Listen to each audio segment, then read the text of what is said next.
दिन सोमवार का था। मैं अपनी कुटिया में बैठा ही था कि अभी अभी एक कप गरम गरम चाय की चुस्की ली थी।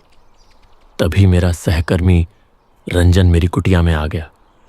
हम दोनों ही इस ऑफिस में दफ्तर का काम करते हैं। आज उसकी आंखों और चेहरे पर जैसे कोई उदासी की छाया छाई हुई थी। क्या हुआ रंजन? तुम्हारा चेहरा कुछ उतरा हुआ लग रहा है मुझे। रंजन बिना कुछ कहे मेरे सामने वाली कुर्सी पर धप से आकर बैठ गया। आमतौर पर हंसमुख रहने वाला रंजन, उसे मैंने पहले कभी इस तरह नहीं देखा था। अरे क्या हुआ? चाय लोगे? बोलो। राजीव। नहीं, रहने दो, उसकी जरूरत नहीं होगी। अच्छा ये तो बोलो, हुआ क्या है इतना शांत? रंजन ने एक बार आंख उठाकर मेरी ओर देखा। उसकी नजरें जैसे धुंधली और बोझिल सी लग रही थीं। अब नहीं, कुछ नहीं हुआ है। लेकिन तुम्हें देख के लगता है जरूर कुछ हुआ है। मुझे तुम बोल सकते हो। वह कुछ देर तक स्थिर दृष्टि से मेरी ओर देखता रहा। रंजन का घर यहां से करीब 7 मील दूर एक गांव में है। हड़ताल की वजह से पिछले 10 दिनों से ऑफिस बंद था। आज कई दिनों बाद उसकी मुलाकात हुई। मैंने अंदाजा लगाते हुए कहा, अच्छा तुम्हारे घर में सब कुछ ठीक है ना? अरे किसी को कुछ हुआ है तो मुझे बोल सकते हो तुम। नहीं, वैसा कुछ नहीं। एक घूंट निगलकर रंजन ने निराश भरी आवाज में कहा,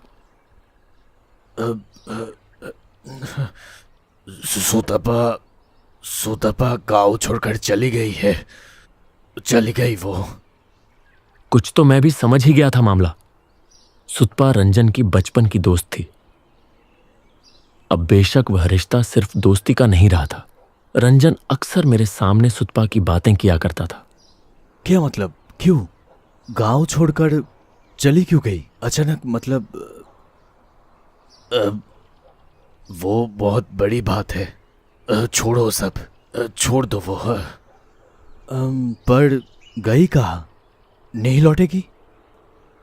बहुत दूर चली गई। सुना है वहां पर अगले ही महीने उसकी सुतपा की शादी भी कर देंगे वो लोग।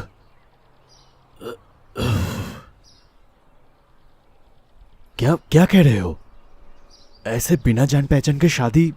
क्या तुमने एक बार उससे बात नहीं की? हाँ, मैंने किया था। कोई फायदा नहीं हुआ। इस गांव में किसी के संग कोई भी संबंध नहीं रखेंगे वो लोग। यही नियम है। जिस परिवार का खून का स्वाद वो ले लेती है, उसी परिवार से एक एक करके सबको खींच के ले जाती है वो। मतलब किसकी बात कर रहे हो?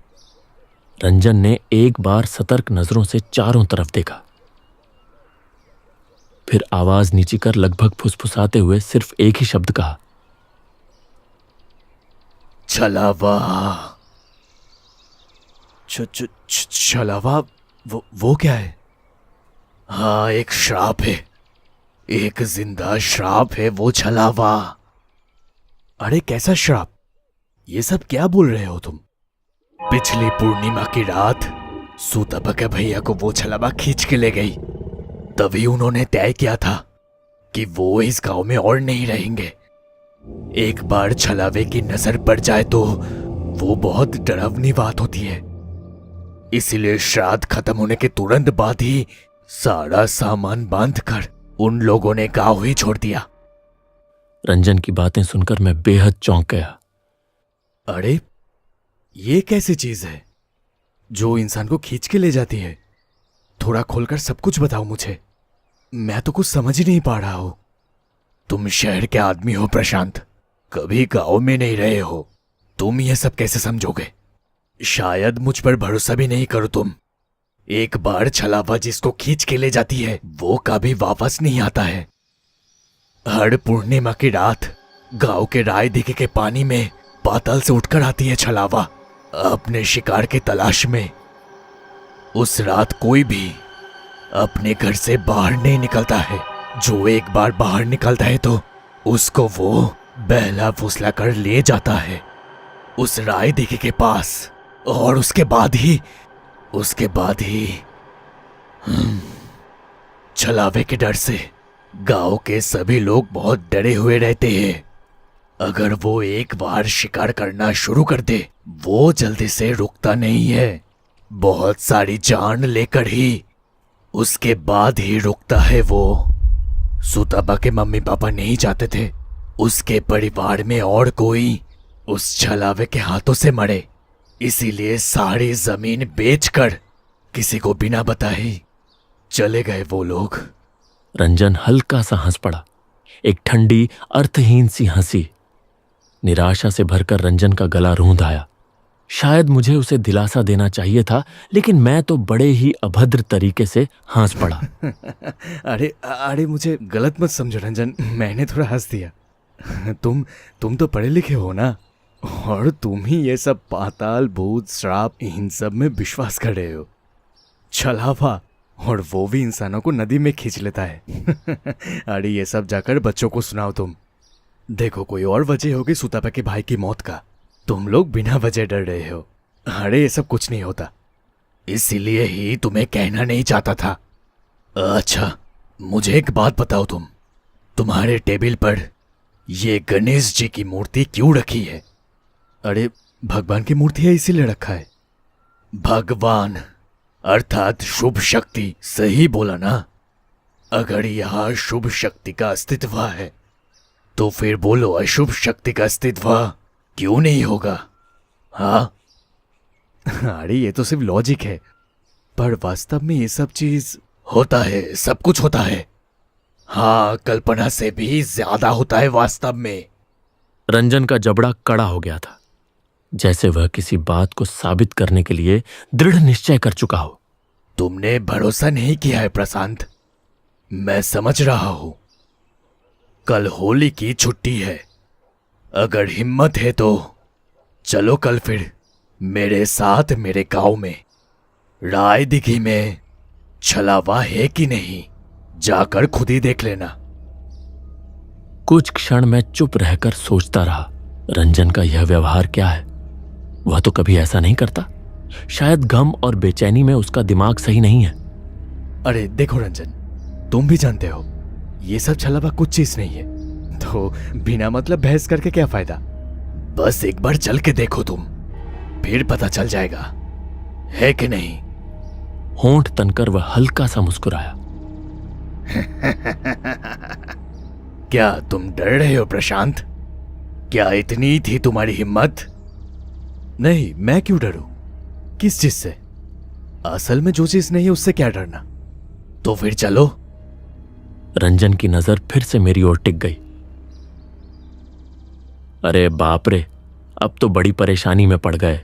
अब काम छोड़कर उस कमरे के पीछे दौड़ना, अब मना करना भी असंभव है। कहीं रंजन मुझे फिर से डरपोक न समझ बैठे। थोड़ी हंसते हुए मैंने कहा, अच्छा ठीक है, चलो फिर। देखो, मैं पहले से बता रहा हूं, इन सब से मुझे डर नहीं लगता। मैं भी देखता हूं छलावा क्या है, चलो। रंजन के होंठों पर विजय की मुस्कान थी। अचानक कहीं से एक ठंडी हवा कमरे में आ गई, साथ में एक सड़ी सड़ी बदबू भी।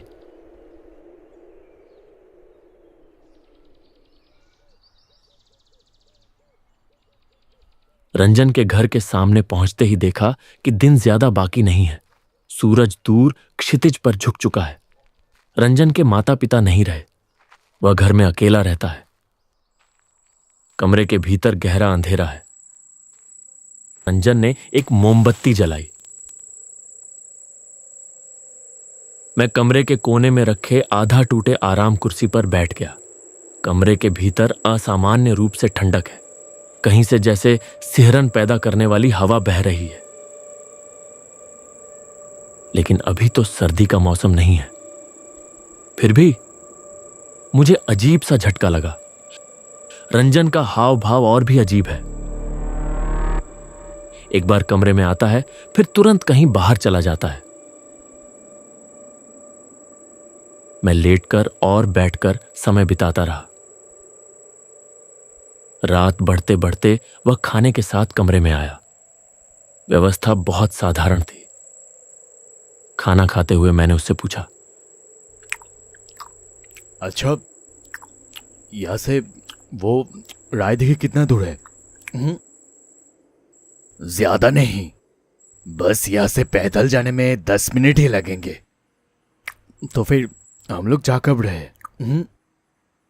थोड़ी देर बाद ही।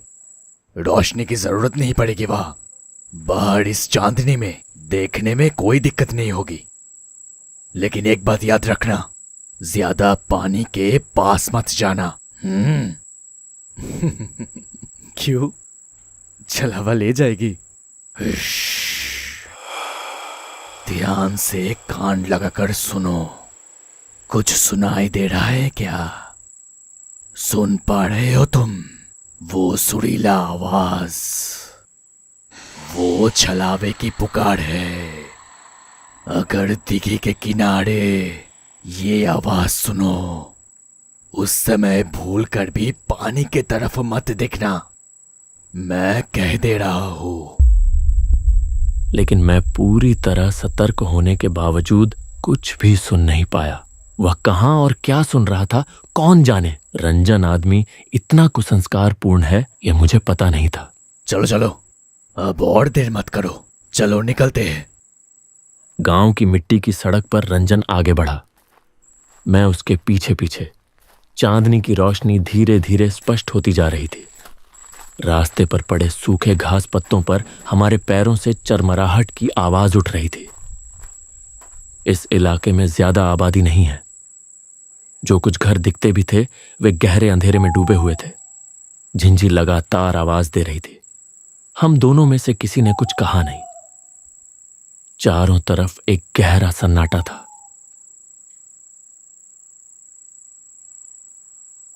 दूर कहीं किसी जगह से एक लोमड़ी ने चिल्लाया।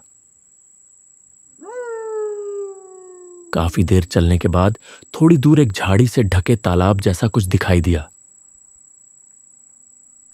रंजन उसी तरफ बढ़ रहा था। समझने में देर नहीं लगी कि यही वह राय दिघी है।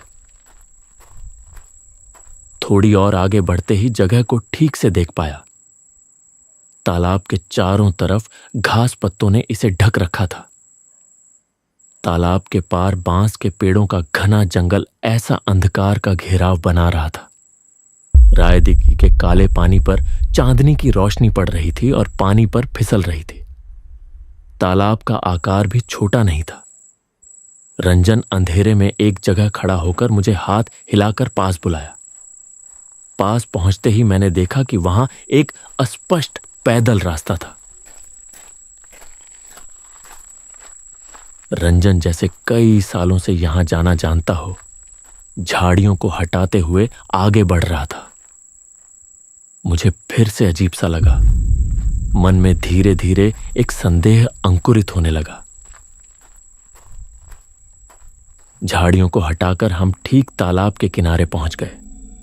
जंगल एक जगह थोड़ी कम था। वहीं धप से बैठकर रंजन ने कहा,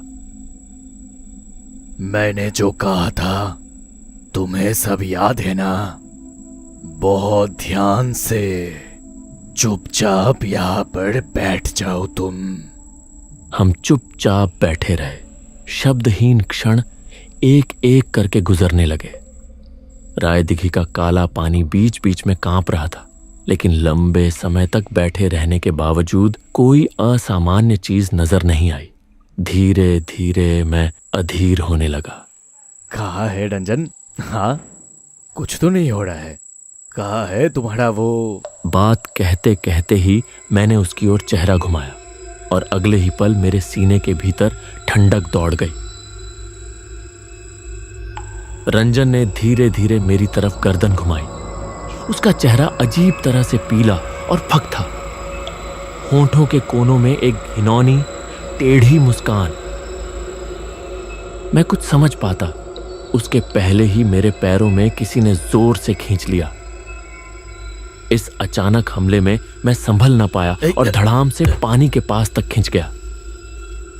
पैरों की ओर देखते ही मेरी रीढ़ में ठंडी सिहरन दौड़ गई। पानी के भीतर से एक काले कोयले से हाथ ने मुझे पकड़ लिया था और खींच रहा था पानी की तरफ। उस हाथ की पकड़ असंभव ताकत वाली थी।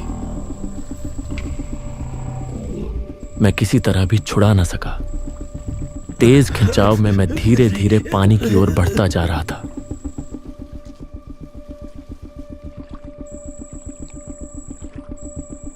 मैंने दोनों हाथों से घास को जकड़ लिया, लेकिन हाय भगवान, उस अमानवीय ताकत के सामने मेरी कोई बिसात नहीं थी।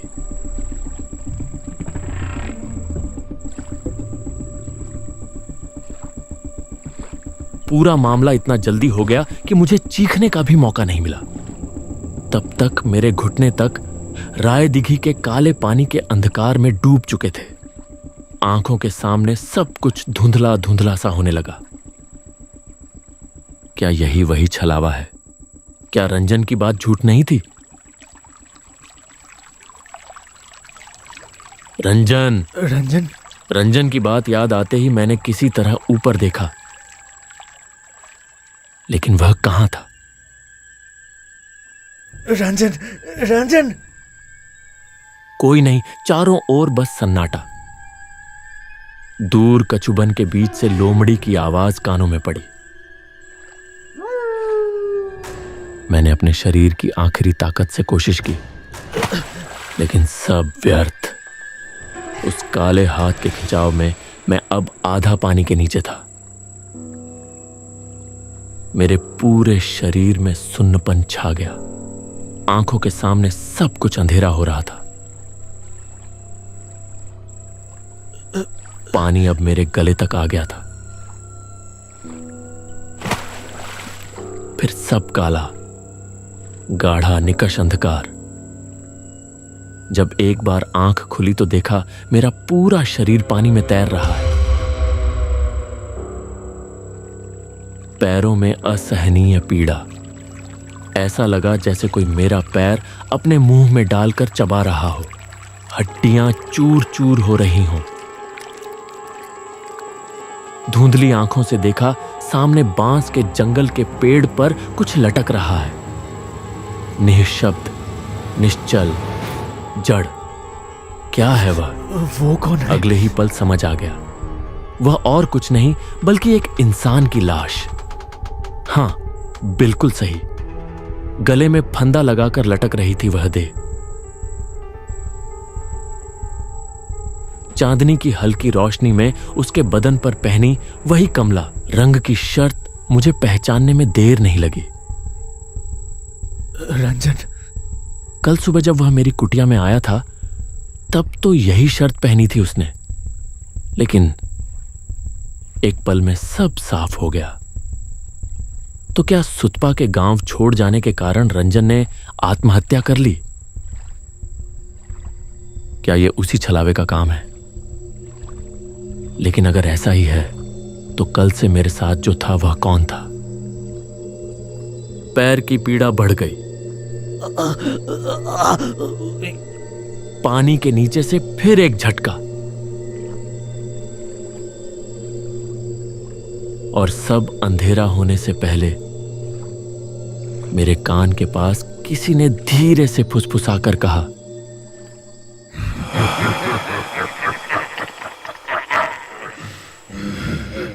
तुम्हें छोड़कर मैं कैसे रह सकता हूं प्रशांत?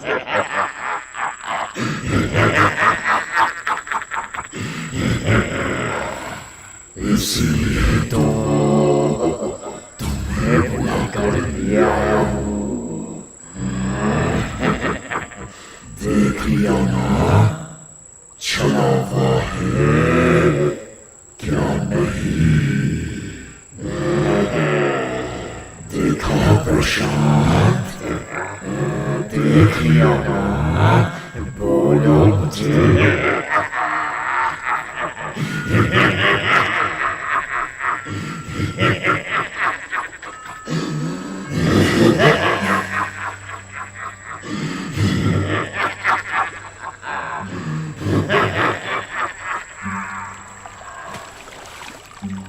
एक भद्दी घिनौनी हंसी की लहर में बाकी शब्द दबकर रह गए।